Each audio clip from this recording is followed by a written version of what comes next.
ಆದರೆ ನಾವೆಲ್ಲ ಆತ್ಮಗಳಿಗೆ ನಮ್ಮದೇ ಆದ ಶರೀರ ಇದೆ.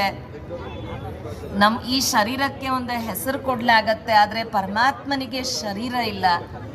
ಸೊ ಪರಮಾತ್ಮ ಸರ್ವ ಆತ್ಮಗಳಿಗೂ ತಂದೆ, ಸರ್ವ ಗುಣಗಳ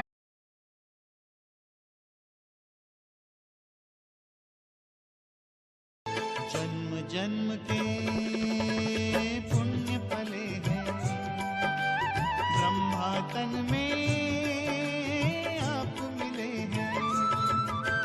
जन्म जन्म के पुण्य फले हैं, ब्रह्मा तन में आप मिले हैं। कल्प कल्प हम साथ चले हैं, खुशियों के संसार खिले हैं। मंगलमय आगमन आपका, शिव बाबा स्वागत है आप